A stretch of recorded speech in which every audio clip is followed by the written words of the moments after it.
갓난 아기 때 실명을 하고 95년 동안 이 시각장애인으로 산 사람이 있습니다. 미국 교회사에서는 찬송과 작사가로 아주 잘 알려진 패니 크로스비라고 하는 사람입니다. 8살 때 그가 이런 글을 썼습니다. 내가 비록 앞을 볼 수 없기는 하지만 얼마나 행복한 아이인지 모릅니다. 저는 많은 복을 받았기 때문에 비록 앞을 보지 못하지만 이 세상 사는 동안 만족하며 감사하며 살기로 마음을 정했습니다. 나는 내가 시각장애인이기 때문에 울거나 한숨을 쉬는 일을 할 수도 없거니와 하지도 않을 겁니다. 8살 어린 나이에 그때부터 이미 성령이 충만해서 이런 고백을 할 수 있었던 걸까요? 아니면 그가 8살이면 너무 어렸기 때문에 인생을 너무 낙관적으로 보고 이런 그 글을 쓸 수 있었던 걸까요? 항상 감사하며 항상 만족하며 살기에는 세상의 풍파가 얼마나 많은지 몰라서 앞으로 그녀가 장애인으로 살아갈 날 동안에 흘려야 할 눈물과 그리고 한숨이 기쁨보다는 훨씬 더 많을 텐데 인생을 너무 쉽게 보았기 때문에 이렇게 만만하게 고백을 한 건가요? 그가 53살 때, 53살 때 그는 이런 찬송시를 썼습니다. 저희들이 가지고 있는 찬송가 288장입니다. 예수를 나의 구주 삼고 성령과 피로써 거듭나니 이 세상에서 내 영혼이 하늘의 영광 누리도다. 주 안의 기쁨 누림으로 마음의 풍랑이 잔잔하니 세상과 나는 간 곳 없고 구속한 주만 보이도다. 이것이 나의 간증이요 이것이 나의 찬송일세. 나 사는 동안 끊임없이 구주를 찬송하리로다. 그는 그 8살 때 했던 그 고백을 어쩌면 죽을 때까지 그 고백에 진실한 삶을 살았다라고 말할 수 있을 것 같아요. 하지만 그가 그 고백에 진실한 삶을 살았기 때문에 그의 삶 속에는 눈물도 없었고 그리고 흔들림도 없었고 방황함도 없었고 그 고난 가운데 낙심이나 좌절이 없이 언제나 하나님의 은혜에 감사하며 항상 그 기쁜 마음을 품고 유지하며 살았다고 보기는 어려울 겁니다. 그의 간증시를 보면 그가 얼마나 힘들었는지 얼마나 고통스러웠는지가 가사 곳곳에 나와 있는 걸 볼 수가 있습니다. 만일 패니 크로스비가 정말로 그가 살아가면서 항상 하나님의 은혜 때문에 감사하고 두려움이나 걱정이 없이 살 수 있었더라면, 그렇다면 아마도 패니 크로스비는 우리에게는 부러움의 대상이기는 하지만 존경의 대상은 아닐 겁니다.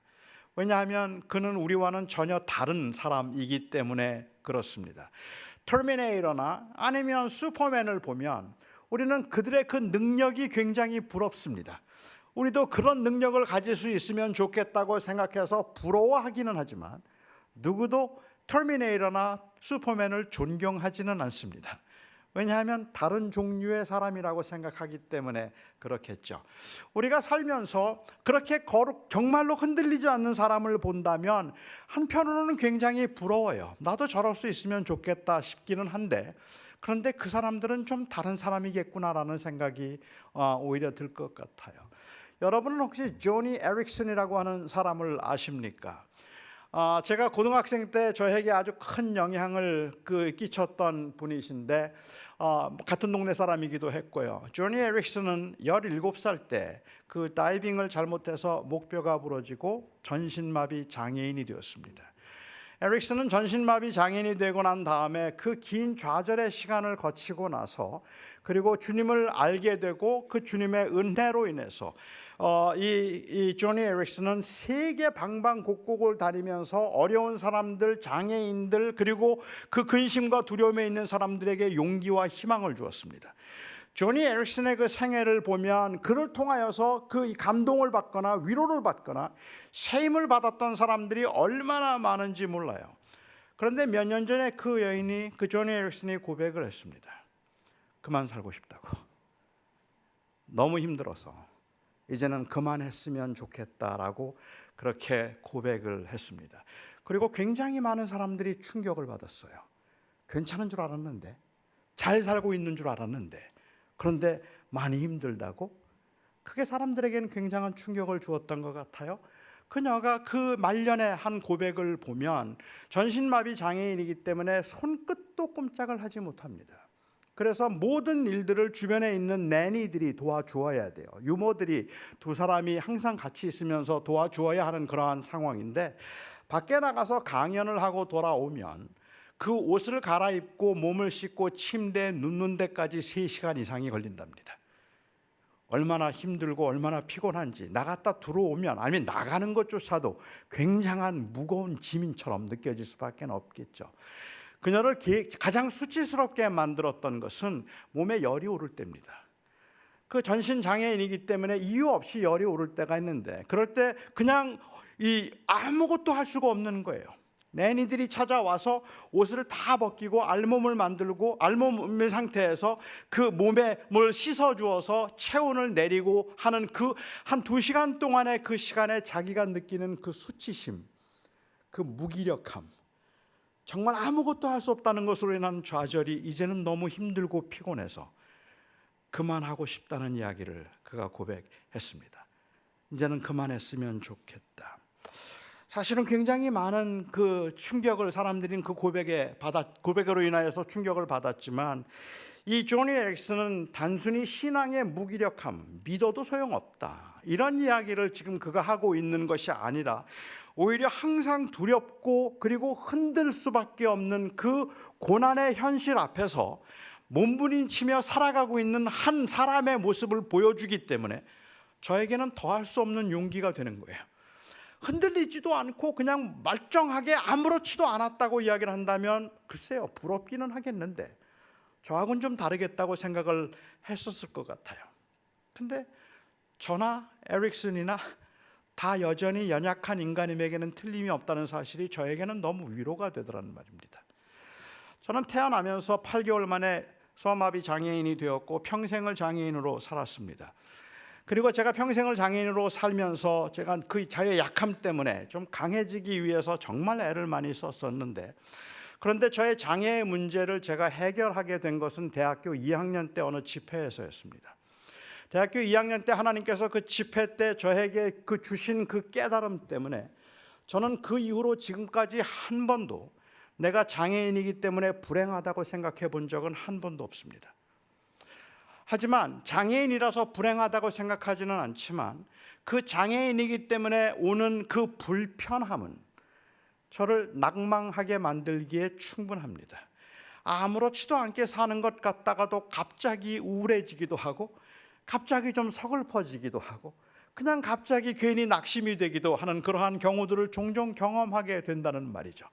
하나님께서 내 장애를 통하여 하나님의 일을 하실 것이라는 것을 내가 확신하고 오히려 그것을 하나님의 주권 가운데 인정하기로 했는데, 그렇게 인정하며 살기로 했지만 간간히 보여주는 그 불편함들은 항상 아쉬움이 남는다는 말입니다. 전 좀 이런 강단은 그냥 뛰어 올라와 보고 싶어요. 그냥 편안하게 걸을 수 있으면 좋겠는데 그러지 못할 때 오는 좌절이 있다는 말이죠. 가난해서 불행하다고 사람들은 생각하지 않습니다. 가난하기 때문에 불행하다고 생각하지는 않지만 가난이 가져다주는 불편함은 우리로 하여금 좌절하게 만들고 낙심하게 만들기에 충분한 겁니다. 그래서 힘들죠. 믿음으로 살려고 몸부림을 치는데 힘들고, 정말로 하나님의 은혜 때문에 내가 살아가는 거니까 나는 절대로 흔들리지 않고 절대로 염려하지 않고 그런 것들로 인해서 내가 좌절하고 낙심하지 않고 그냥 온전히 믿음 안에서 늘 기뻐하며 감사하며 살겠다는 간절한 마음이 우리 안에 있는데, 고난이 있기는 하지만 그 고난 가운데도 하나님을 의지하고 은혜 가운데 살기 때문에 그 은혜를 경험할 수 있어서 만족과 기쁨이 있는 삶을 살 수 있기를 우리는 기대하고 있는데 우리의 현실이 그렇지가 못해요. 그렇기 때문에 많은 교인들은 아마도 항상 목마름 그리고 죄송함을 가지고 있습니다. 내가 이렇게 살면 안 되는데 왜 이렇게 자꾸 흔들릴까? 내가 믿음으로 살아야 되는데, 그리고 믿음으로 살기로 했으면 항상 기쁨이 있어야 되는데 그런데 왜 이렇게 불안할까? 우리 안에는 그 동경하고 있는 성숙한 신앙인의 모습이 있는 거예요. 마치 첫사랑을 대하는 것처럼 주님을 생각하면 항상 설레임과 그리움이 있고, 너무 피곤해서 눈이 감기다가도 그냥 주님만 생각하면 나도 모르게 입꼬리가 올라가고 얼굴에 웃음이 나오고, 마치 피곤한 사람, 마치 가장 편한 사람과 곁에 있으면서 제잘거리는 것처럼 혼자 그냥 하나님 앞에 중얼거리듯 기도를 하는데도 시간 가는 줄 모른다면 신앙생활이 얼마나 재미있을까요? 그냥 아무 걱정도 없이 주님만 생각하면 기쁨이 넘친다면 신앙생활이 얼마나 재미있을까요? 글쎄, 처음에는 그랬는지도 모릅니다. 우리도 처음에는 눈만 감으면 감사의 눈물이 나오고 몇 시간씩 찬송을 불러도 좋았던 때가 우리에게 있습니다. 저는 제가 대학생 때 수련회를 너무 사모했습니다. 제 기억에는 한 번도 수련회를 가고 싶지 않다고 생각했던 적이 한 번도 없었어요. 수련회를 가면 너무 좋아서 저는 수련회를 정말 사모했고, 그 청년 때 수련회에 가서 은혜를 받으면 그러면 너무 기분이 업되어서 친구들과 밤 늦도록 그렇게 이 게임을 하기도 하고 놀기도 합니다. 이 청년들이 수련회에서 은혜 많이 받고요, 그리고 뭐 눈물 콧물 흘리면서 회개하고 난 다음에 항상 마피아 게임을 해요. 그게 여러분 보시기에는 뭐 저러나 라고 생각이 들긴 하지만 그만큼 서로에게 열렸다는 말이에요. 재밌어요. 그렇게 게임을 하기도 하는데 그냥 그렇게 친구들과 밤늦도록 웃고 놀다가 그리고는 새벽녘쯤 되면 저는 혼자 밖에 나가서 풀밭에 누워서 하늘을 쳐다보면서 동이 트도록 찬송을 부르고, 그리고 기도를 하면서 울기도 했던 그 은혜가 너무 좋았던 경험이 있습니다. 지금요? 수양에 가면 빨리 자야 합니다. 집회 다 끝났는데 은혜 받았다고 기도회 하자고 할까봐 겁이 나요. 이제 그만 잤으면 좋겠는데. 제가 어제까지 수양 인도하고 오늘 아침에 왔는데 청년들이 금요일 날 저녁에는 늦게 들어왔어요. 그래서 제 설교가 밤 10시 반에 시작을 했습니다. 그래서 밤 10시 반에 설교를 시작하고 저는 11시 한 반 조금 넘어서 제 설교를 마쳤는데 청년들이 새벽 2시까지 기도하더라고요. 새벽 2시까지 그렇게 간절하게 기도를 하는데 제가 정말로 안심이 됐던 건 저보고 같이 하자고 안 해서 그냥 자기들끼리 기도해서 그랬던 것 같아요. 이제는 정말 노련할 만큼 교회 생활에 익숙해졌는데 그만큼 성숙해졌다기보다는 오히려 그만큼 굳어진 것 같아서 사실은 저는 제가 문득 겁이 나기도 합니다. 이러다가 정말 제 영혼은 3년 가뭄 끝에 노랗게 말라버린 풀처럼 되는 것은 아닐까 싶은 생각도 들고, 요즘 저의 모습은 어떤 강력한 말에도 어떤 강력한 설교에도 꿈쩍도 하지 않을 만큼 저의 마음은 굳어져 버렸다는 것, 그것이 저에게는 너무도 불안하고 두려운 일이기도 합니다. 여러분은 어떠십니까?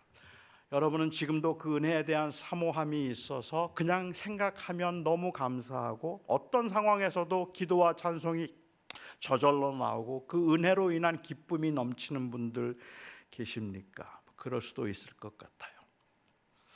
근데 왜 안 될까요? 왜 이렇게 말라갈까요? 뭐 여러 가지 이유들이 있겠다 싶습니다. 어쩌면 우리가 너무 세상적인 것에 빠져서일 수도 있겠고, 아니면 저의 처지와 형편에 너무 눌려서 그것을 넘어 하나님을 볼 만한 마음의 여유가 없기 때문에 그럴 수도 있을 겁니다. 아니, 그렇지 않다면 제 경우라면 어줍지 않게 알고 있으면서도 그 경험과 지식을 통하여서 어줍지 않게 알고 있으면서도 마치 다 아는 것처럼 여기는 교만함이 제 안에 깊이 뿌리를 내렸기 때문일 수도 있습니다. 영적인 침체의 또 다른 이유 중에 하나를 굳이 생각해 본다면 제가 오늘 여러분과 함께 나누고 싶은 이 자기 연민입니다. 나르시시즘이죠. 자기에 대한 연민, 과거에 대한 향수. 내가 그때는 참 좋았는데, 예전에는 예배가 정말 좋았는데, 전에는 목사님 설교들이 다 좋았는데, 그런데 지금은 그렇지 못하다는 그 아쉬움, 그것으로 인해서 만족하지 못하고 있는 것인지도 모릅니다. 우리는 은혜를 사모한다고 말하지만 정작 우리가 사모하고 있는 것은 센티멘트이고, 정작 우리가 사모한다고 말하는 것은 내 연민인 경우들이 더 많다는 말입니다. 15세기에 굉장히 유명했던 설교자 중에 지롤라모라고 하는 사람이 있습니다. 이 지롤라모 사브라놀라라고 하는 분이 15세기에 굉장히 유명했던 설교자였는데, 그가 한 번은 플로렌스에 있는 어떤 수도원을 방문하게 되었답니다. 수도원에 방문해서 그곳에 있는 동안에 한 여인을 보게 되었어요. 새벽마다 나와서 그 마리아 상 앞에서 정말로 경건한 모습으로, 그리고 또한 정말 사모하는 마음으로 그 마리아를 지그시 바라보면서 아침에 새벽마다 기도를 하는 여인이었어요. 이 제너럴 라모가 정말 경건한 여인이다 생각해서 마음에 감동을 받았습니다. 며칠 동안 내내 새벽마다 와서 그렇게 기도를 하고는 그 모습이 너무 보기 좋아서 수도원장에게 말했답니다. 여기에 보니까 아주 경건한 분이 한 분 계신 것 같아요. 아침마다 와서 그 마리아를 보면서 기도를 하는데 그 모습이 너무 경건해 보입니다. 그러자 수도원장이 아주 시큰둥하게 얘기를 해요. 그거요. 아주 오래전에 어떤 한 조각가가 마리아 상을 만들기를 원했습니다. 그래서 그 마리아 상을 만들기 위해서 모델을 필요로 했는데, 그런데 그 할머니가 모델이었습니다. 그리고 모델을 놓고 마리아 상을 이제 만든 거죠. 그리고 이 여인은 아침마다 와서 내가 전에는 저렇게 예뻤는데, 내가 전에는 저렇게 아름다웠는데 하고 옛날 자기가 젊을 때 그 모습을 생각하면서 그 자리에서 서 있는 모습이 경건해 보이기는 했지만 사실은 자기 연민에 빠져 있는 그 대상은 마리아도 아니고 하나님도 아니고 그냥 자기인 그 경우였던 거죠. 오늘 본문 말씀을 저는 어떻게 이해해야 할까 고민을 많이 했습니다. 우선 제가 가지고 있던 고민은 도대체 이 사건이 요한에게는 어떤 의미가 있었길래, 그리고 그 요한의 교회에는 어떤 의미가 있었길래 다른 사도들은 아무도 기록하지 않았던 예수님께서 행하신 첫 번째 표적인 물을 포도주로 만드는 사건을 기록하셨을까 하는 것이 궁금했습니다. 요한은 단순히 다른 사도들이 복음서를 기록했는데 보니까 예수님이 행하신 첫 번째 표적, 물을 포도주로 만드는 건 정말 중요한 표적이었는데 그것을 지금 기록하지 않고 있기 때문에 우리들에게 정보를 주기 위해서, 사실은 첫 번째 표적은 시각장애인을 고친 것도 아니고 농아를 고친 이 청각장애인을 고친 것도 아니고 첫 번째 표적은 물을 포도주로 만드는 것이었어 라고 자기가 알고 있는 그 지식을 통해서 첫 번째 표적을 우리에게 알려주기 위한 인포메이션으로 이것을 기록했을까? 저는 아니었다고 생각해요. 그렇게 생각하기에는 요한은 너무 많은 기록들을 빼고 있기 때문에 그렇습니다. 오히려 다른 의미가 있겠다는 생각을 좀 했습니다. 물을 포도주로 만드신 사건은 굉장히 유명한 사건이지만 또한 동시에 굉장히 많은 질문들이 생기는 애매한 사건입니다. 이 사건을 처음 대하신 분들이라면 이미 대했지만은 그 답을 정확하게 찾지 못한 분들이라면 아마도 이런 질문들이 떠오를 겁니다. 잔치집에 포도주가 떨어졌는데 마리아는 왜 이 사실을 예수님에게 알렸을까 하는 것도 궁금하지 않습니까? 물론 요한복음에서는 마리아라는 이름보다는 예수의 어머니라는 호칭을 더 선호해서 쓰고 있기는 한데, 그런데 포도주가 떨어지고 난 다음에 그것을 예수님은 아직까지 한 번도 기적을 베푸신 적이 없어요. 한 번도 기적을 행하신 적이 없는데 포도주가 떨어진 것을 왜 마리아는 예수님에게 그것을 알렸을까요? 그때까지 한 번도 기적을 행하신 적이 없는데 왜 예수님은 어머니를 여자여 라고 그렇게 불렀을까요? 예수님은 하나님이시기 때문에 그 신성과 사역의 측면에서 예수님이 여자여라고 불렀다고 말하기도 하지만 별로 설득력은 없어 보이고, 여기에 여자라고 번역된 그 헬라어가 영어로 굳이 번역을 하자면, 한국말로는 없는 것 같은데요, 영어로 굳이 번역하자면 ma'am에 속하는 존칭어입니다. 그러니까는 여자여라고 번역이 되었지만 사실은 존칭어로서 ma'am, 왜 이걸 나에게 말합니까? 라고 그렇게 해석하는 사람들도 있기는 하지만 틀림없는 건 어머니를 부를 때 사용하는 호칭은 아닙니다. 어머니에게 이 단어를 사용하지는 않죠. 예수님께서 아직 내 때가 이르지 않았는데 이게 나와 무슨 상관이 있습니까? 라고 말씀하시므로 아직은 기적을 베풀 때가 아니라고 말씀하신 것 같은데, 그런데도 이 말을 듣고 마리아는 왜 하인들에게 예수님이 시키는 대로 하라고 했을까요?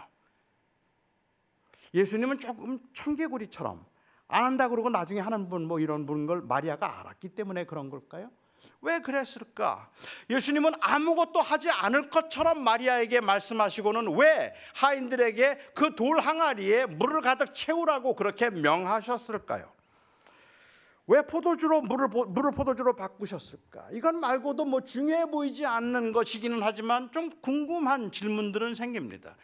잔치집에 간 손님이었던 마리아가 그 집에 포도주가 떨어진 걸 어떻게 알았을까요? 아니, 그것보다 여러분들에게 더 궁금한 거, 주님께서 이날 만들어 주신 것이 포도주였을까요? 포도주스였을까요? 어떤 걸 주님께서 만들어 주셨을까요? 저는 이 모든 질문들에 대해서 이거구나 하고 무릎을 치면서 딱 그렇게 감탄할 만한 그런 답을 저는 찾을 수가, 그런 해석을 못 찾았습니다. 이런 질문들에 대해서 답을 분명히 제시할 만큼 저에게 지식도 사실은 없습니다. 그렇지만 저는 여러분들이 궁금해할 만한 것들에 대한 답을 그냥 제시하기보다는 제 나름대로 본문이 의도하고 있는 바, 요한은 이걸 왜 기록했을까 하는 것들을 좀 여러분과 나누고 싶은 거예요. 요한의 의도는 도대체 무엇이었을까? 오늘 본문을 보면 좀 특이해 보이는 기록이 나옵니다. 11절 말씀이죠. 예수께서 첫 표적을 갈릴리 가나에서 행하셔서 그의 영광을 나타내심에 그의 제자들이 믿었더라.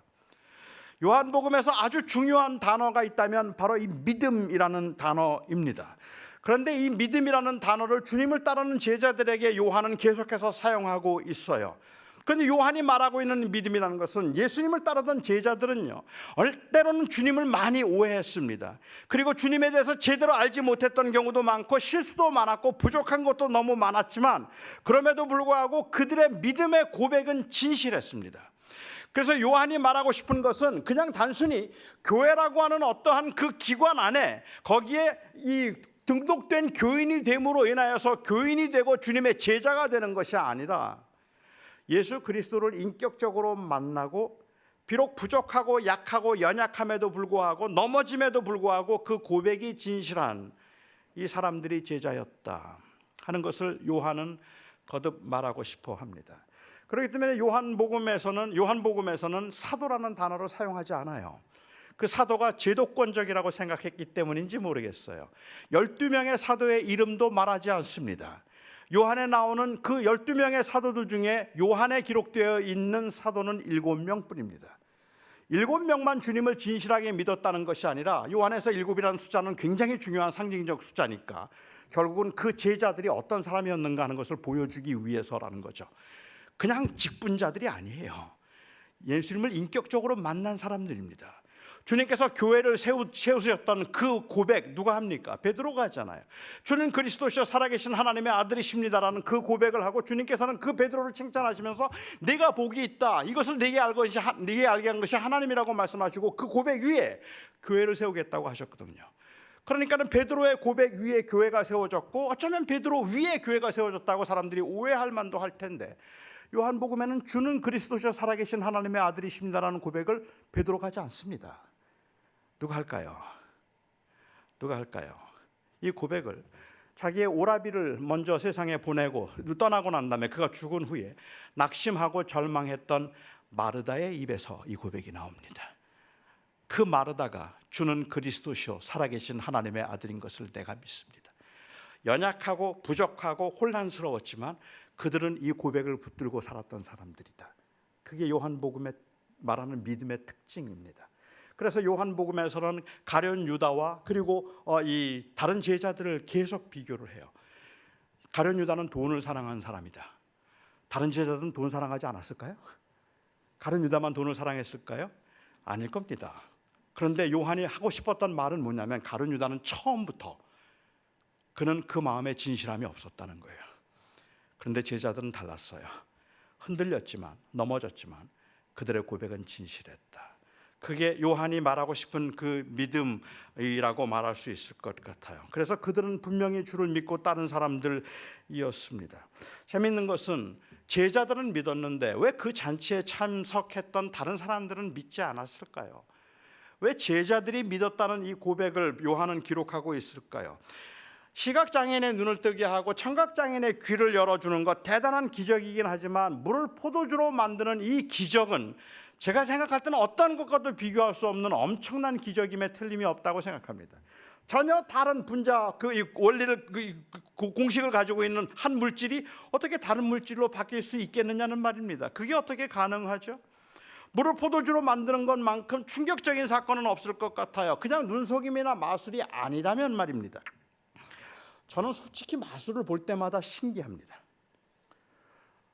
아니 어떻게 손수건이 장미가 되죠? 아무것도 없는 걸 보여준 그 모자에서 어떻게 비둘기가 나오죠? 저는 이게 너무 신기해요. 여러분도 신기하시죠? 하지만 그 마술을 보면서 아마도 모든 사람들은 어떻게 저렇게 바뀌었지? 하고 묻지 않습니다. 대부분의 사람들은 언제 바꿨지? 그거는 사실이 아니라는 걸 알기 때문이에요. 그건 눈속임이었는데 그 눈속임의 이 시간을 우리가 놓친 거죠. 그렇기 때문에 저희들은 그 말할 때 언제 바꿨지? 하고 묻지 어떻게 바뀌었지? 라고 묻는 사람은 아마 아무도 없을 거라고 저는 생각을 합니다. 눈속임이니까. 그러나 물을 포도주로 만드는 것은 눈속임이 아닙니다. 이것은 실제로 있었던 일인데 이런 기적이 있겠습니까? 어떻게 한 물질이 다른 물질로 바뀔 수 있을까? 이건 새 창조의 역사 기적입니다. 그런데 이 일을 제자들만 믿었습니다. 다른 사람들은 몰라서 안 믿었을 겁니다. 주님의 의도가 다른 사람들이 알도록 하는 것이 아니었으니까요. 그냥 술맛이 좋다고들만 칭찬하고 좋아했습니다. 하인들 알았죠. 그것이 어디서부터 오는 것인지는 알았지만 어안이 벙벙했을 겁니다. 이게 어떻게 바뀐 거지? 알 길이 없으니까 말입니다. 있을 수도 없었고 본 적도 없는 일이니까 정말 신기한 마술 정도로 생각했을지 모르겠어요. 요한복음에서는 7번의 기적이 나옵니다. 그런데 요한복음의 7번의 표적을 할 때마다 그 매 표적마다 예수님은 메시아 되신 그 예수님과의 관계를 설명합니다. 그렇기 때문에 예수님께서 시각장애인의 그 눈을 뜨게 하신 다음에 주님께서는 내가 곧 세상의 빛이라고 말씀하셨고, 그리고 또한 오병이어의 기적을 통해서 사람들에게 떡을 주시고 고기를 제공하신다면 내가 바로 생명의 떡이라고 말씀하셨고, 주님께서 죽었던 나사로를 살리시고 난 다음에는 내가 부활이요 내가 생명이라고 말씀하셔서 이 모든 기적들은 예수님이 누구인가 하는 걸 보여주는 것이에요.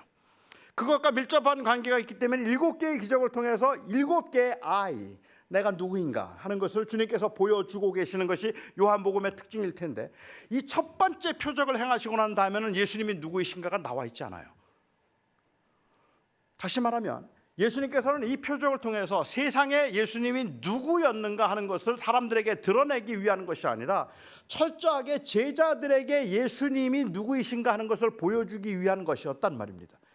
그래서 주님은 내 때가 아직 이르지 아니하였는데 왜 나와 무슨 상관이 있냐고 말씀하시고 기적을 행하신 거죠. 아직은 주님이 메시아이심을 세상에 드러낼 때는 아니지만 제자들에게 말씀하실 때였으니까. 이 제자들은 요한의 그 증언을 듣고 보라 세상 죄를 지고 가는 하나님의 어린 양이라는 그 말을 듣고 주님을 따르기 시작한 사람들입니다. 그렇게 그 증언을 듣고 주님을 따르기 시작한 사람들에게 주님께서는 이 표적을 통해서 내가 바로 그니라, 세상 죄를 지고 가는 어린 양이라고 하는 그 사실을 제자들에게 알려주기 위한 것이었죠. 예수님을 메시아로 믿고 따르고자 했던 사람들에게, 그들에게 보여주신 이 물을 포도주로 만드시는 기적은 갇힌 자에게 해방을, 눈먼 자에게 시력을, 가난한 자에게 먹을 것을 주신 충격적이고 감동적인 사건인데, 이 사건은 철저하게 메시아닉한 사건입니다. 예수 그리스도가 메시아라는 것, 그들이 기대하고 고대하던 그 메시아로 오셨다는 걸 제자들에게 알려주신 사건이었습니다. 이건 당시 정형화된 종교와는 다른 것이었습니다. 예수님의 말씀과 능력은 당시 서기관들이나 아니면 그 바리새인들의 그 가르침과는 전혀 다른 것이었습니다. 그런데 제가 좀 해석한 건 이 사건을 이 기적의 사건을 해석하는 제법 많은 경우에 이 사건을 자꾸 기쁨의 사건으로 설명을 하려고 하는 겁니다. 물을 포도주로 바꾸셨다는 그 주님의 그 은혜 때문에 이 사건을 자꾸만 이 어떤 기쁨의 장소에 나타난 기쁨의 기적으로 보는 경향들이 있는 거죠.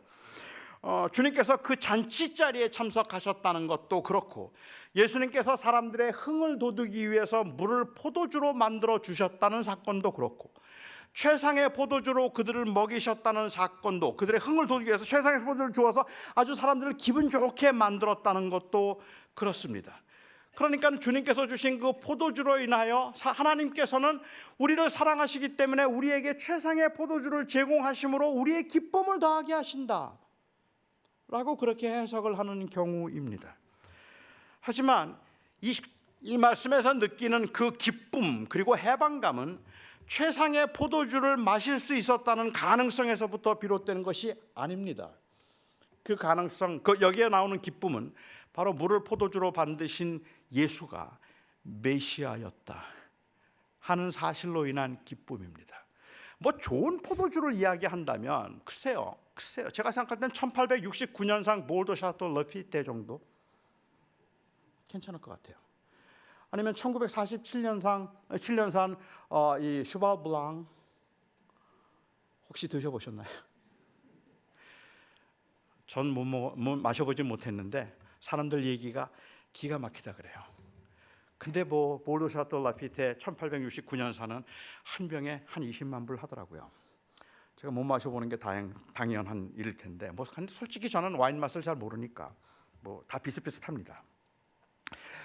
제가 아쉽게 생각하는 건 이 비유의 초점을 최상의 포도주에다가 맞추고 그 포도주를 만드신 예수님에게 맞추지 않고 있다는 거예요.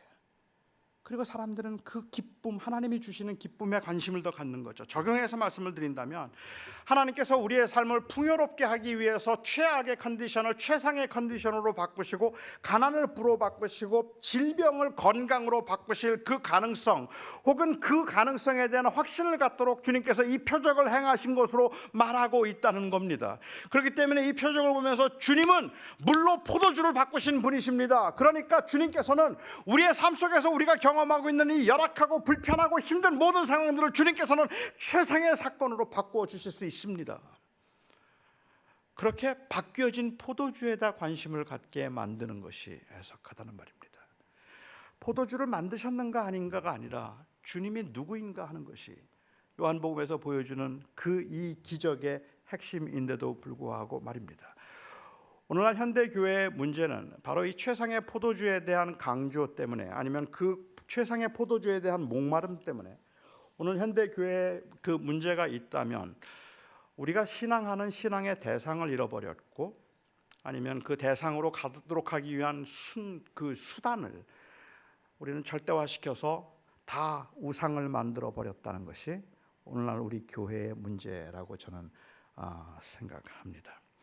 교회 전혀 안 다니는 하나님을 믿지 않는 어떤 분이 한 분 계셨는데요. 저하고 친한 분이었는데 그분이 한번 저에게 그런 이야기를 해요. 얼마 전에 교통사고가 크게 날 뻔했다는 거예요. 그래서 너무 위험한 상황이었는데, 그런데 교통사고가 나지 않고 나는 극적으로 피했어요. 얼마나 감사한지 몰라요. 그래요.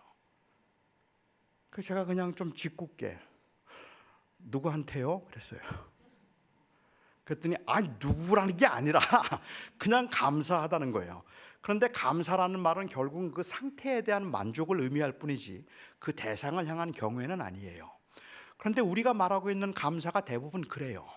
하나님 너무 감사합니다. 뭐가요? 좋은 직장 주셔서 감사하고, 그리고 좋은 자녀들 주셔서 감사하고, 그리고 내가 건강해서 너무 감사합니다 라고 얘기해요. 그런데 그 감사의 대상은 누구라도 별로 상관이 없어요.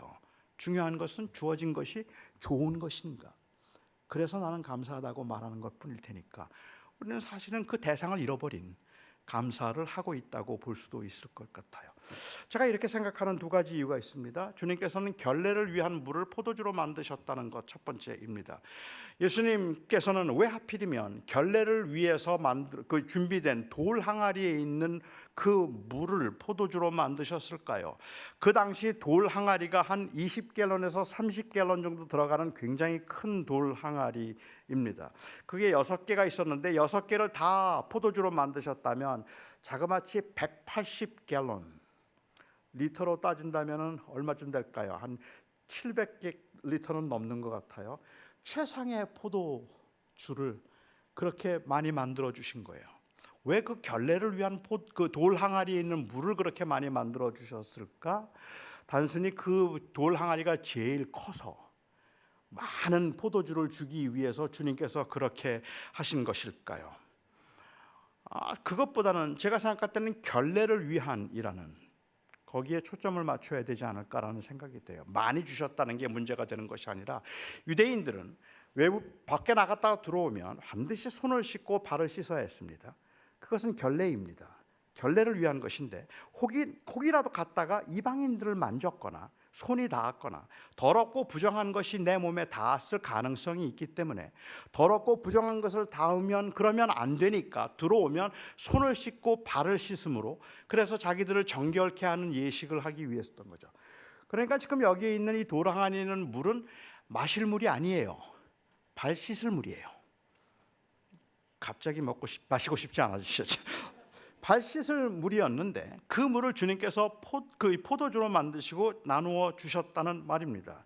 여기에 그 결례의 물로 포도주를 만드신 것, 이것은 바로 그 결례가 가리키고 있고 상징하고 있는 메시아, 우리들 정결하게 하고 우리를 깨끗하게 할 예식, 물이 아니라, 그리고 또한 그 짐승의 피가 아니라 당신의 피를 통해서, 그리고 당신의 이 순종을 통하여서 우리를 정결케 하실 예수 그리스도를 가리키고 있는 것이었기 때문에 이제 돌 항아리에 물을 포도주로 만드신 이 사건은 메시아임을 보여주는 거죠.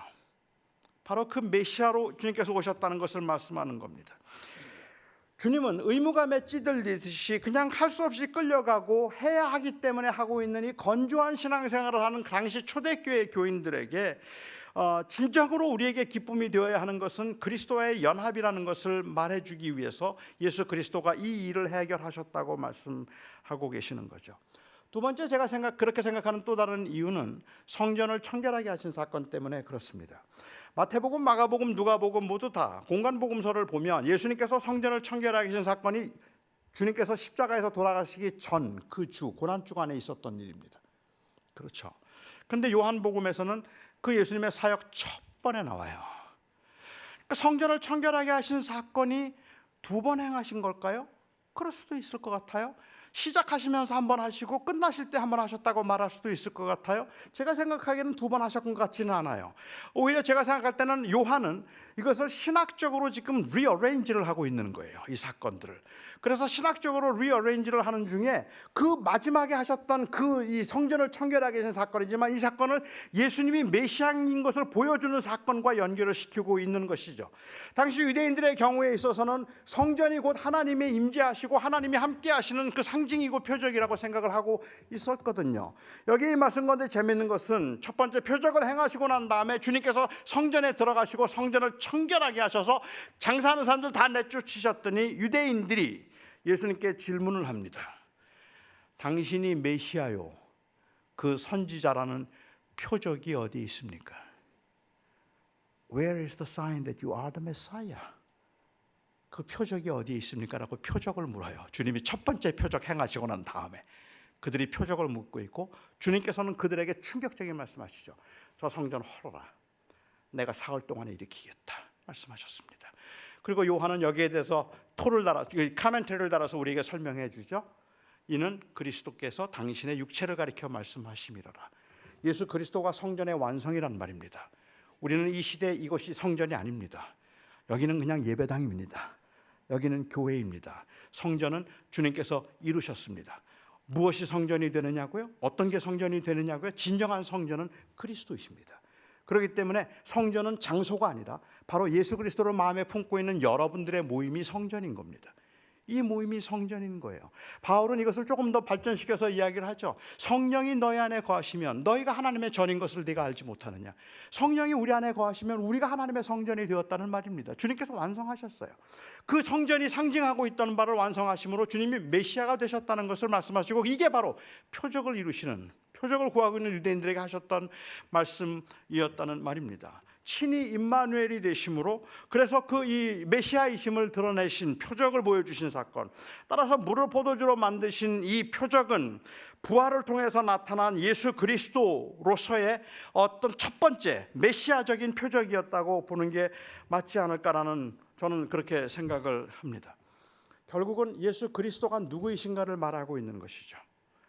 오늘날 현대교회를 이야기하면서 예수 없는 예수교회라고 말합니다.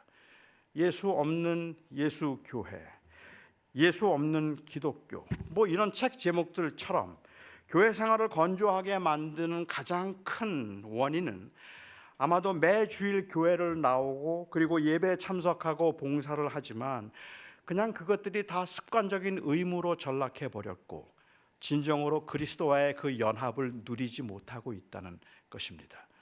이미 벌써 요한의 교회가 세워지고 40년쯤 지나고 난 다음에 교회에서 이런 모습들이 보이기 시작했던 겁니다. 사람들은 그냥 그 어떤 이 조직이나 아니면은 그 체계 안에서 자기의 위치를 확인하고 내가 꼭 기독교인이 된 것처럼 생각을 하거나, 아니면은 그래서 그냥 그 자체로만 만족을 하고 무기력하고, 그리고 또한 이 별로 기쁨도 없이 신앙생활을 하고 있는 그들에게 요한이 하고 싶었던 말, 사도 요한이 하고 싶었던 말은 요한복음을 통해서 바로 그거란 말입니다. 우리가 믿는 예수님이 누구인지 아십니까? 그는 세상의 빛입니다. 그는 생명의 떡입니다. 그는 선한 목자이고 그는 부활이고 생명이며, 또한 그는 우리에게 길이 되시는 분이고, 예수는 선한 목자이시며 양의 문이 되시는 분입니다. 그는 결례의 물을 포도주로 바꾸신 분이고 친히 스스로 성전이 되신 분이십니다. 그분이 바로 예수 그리스도입니다. 우리가 이 예수 그리스도를 놓친 채 그냥 그 습관적인 종교 생활 안에서 만족하면서 거기에서 누리는 그 일종의 그러한 그 기쁨들, 굉장히 자기 연민적인 그러한 기쁨을 은혜인 것처럼 생각하지만 실제로는 그리스도를 놓쳐버린 그 상태의 교회를 향해서 요한은 지금 이 사건을 소개하고 있다는 말입니다. 물에서 바뀐 포도주가 아니라 물을 포도주로 바꾸신 예수, 그분에 주목하자고 이야기를 하고 있는 겁니다. 그런데 오늘 교회들은 사실은 너무 많이 바빠요. 많은 프로그램이 있고 많은 훈련이 있기는 하지만 그 모든 프로그램과 훈련 열심히 그렇게 믿음 생활, 봉사 생활을 하는 가운데 정작 우리가 붙들어야 되는 걸 놓친 건 아닐까라는 생각을 하게 됩니다. 어떻게 하면 이 내가 최상의 포도주를 마실까를 사람들은 생각하고, 어떻게 하면 그래서 교회가 더 성장할 수 있을까를 생각하고, 그 가운데 우리가 더 많은 것들을 누릴 수 있을까를 생각하고 있지만 정작 우리가 정말 누려야 될 그 그리스도의 은혜는 놓치고 있는지도 모르겠다는 생각이 들어요. 한 외로운 할머니가 한 분 계셨답니다. 너무 외로워서 친구가 필요했어요. 애완용 동물 가게를 갔습니다. 그리고는 그 애완용 동물 파는 가게에 가서 앵무새를 한 마리 사기로 했어요. 친구가 필요해서. 그래서 앵무새를 사기로 하고 앵무새를 사면서 주인에게 거듭 확인을 했습니다. 이 앵무새가 말하죠? 그럼요. 너무 말을 많이 해서 탈입니다. 말 잘합니다. 그래서 이 앵무새를 사가지고 갔습니다. 다음날 할머니가 가게를 찾아오셨어요. 안색이 안 좋아요. 할머니가 말하십니다. 앵무새가 말 안 해요. The parrot doesn't talk. 그래요? 정말 미안합니다. 그런데요, 혹시 새장 안에 거울이 있나요? 거울 없는데요.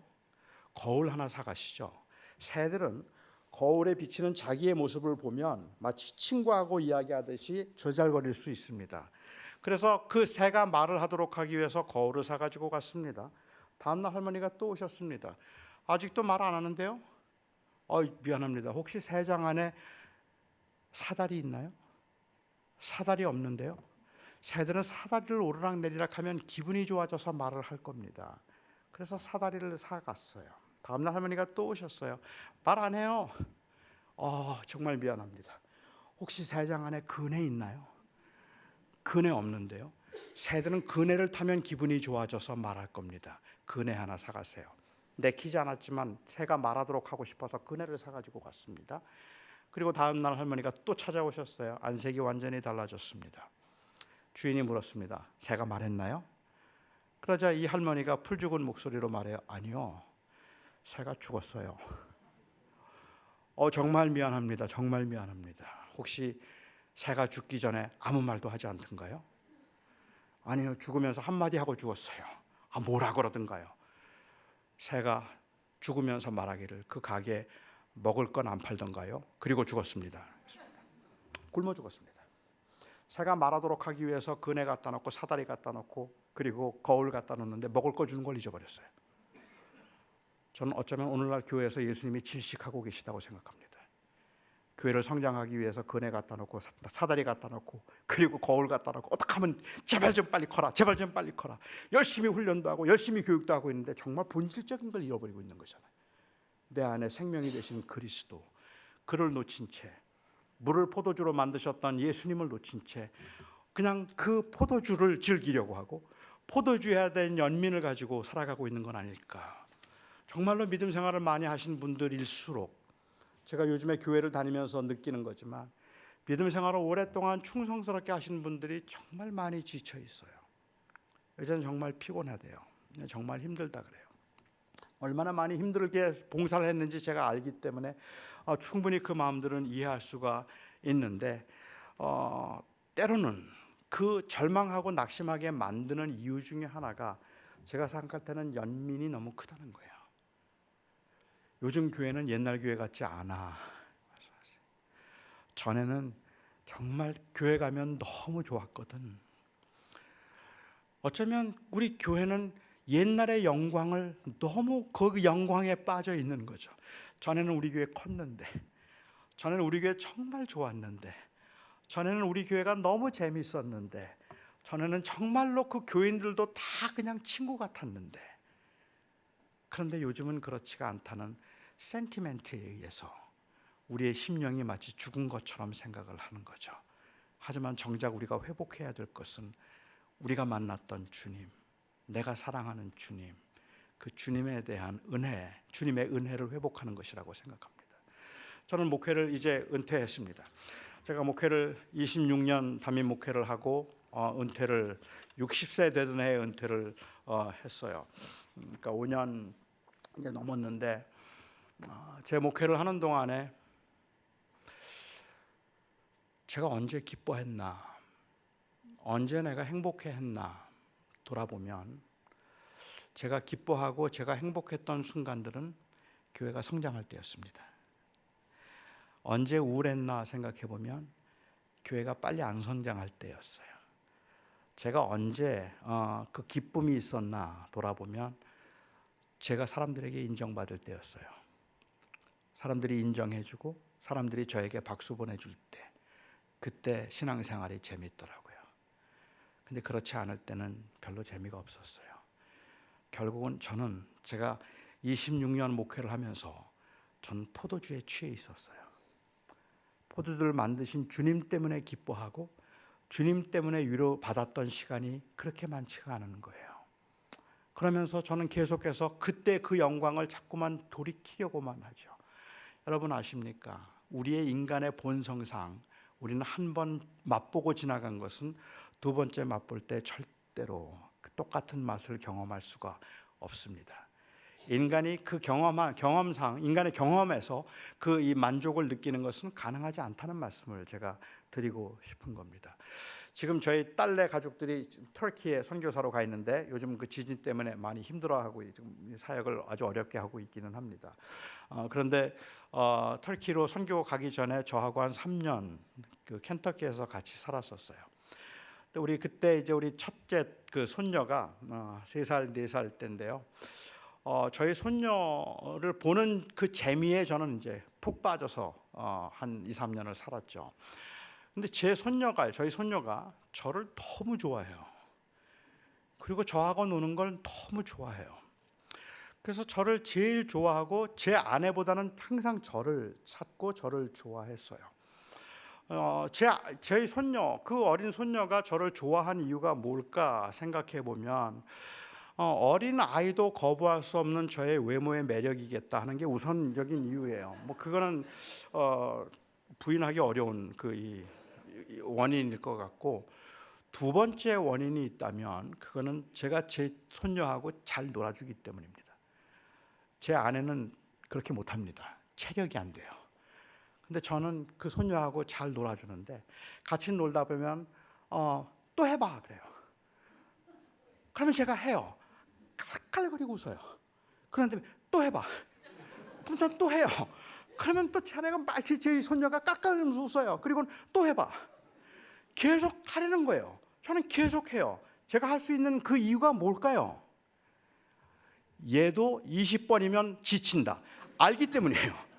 저가 정말 계속 하라 그랬지만 분명히 쟤도 지친다. 그걸 알기 때문에 저는 계속해서 할 수 있는 겁니다. 뭐 틀림없죠. 한 12번쯤 하고 난 다음엔 그 다음에는 그냥 시시해서 웃지도 않고 그냥 가버려요. 그냥 가버리는 거죠. 그게 인간이 경험할 수 있는 어떤 그 쾌락의 한계라고 저는 생각합니다. 그런데 그것을 계속, 그게 영적인 것이든 무엇이든 간에 은혜를 체험했다고 하더라도 그 은혜를 사모하고 앙망하지만 더 큰 자격, 더 새로운 것들을 가져다 주지 않으면 만족이 안 되는 거예요. 한번 지나간 것들은. 그런데 우리는 계속해서 그 향수를 가지고 살아가고 있다는 말입니다.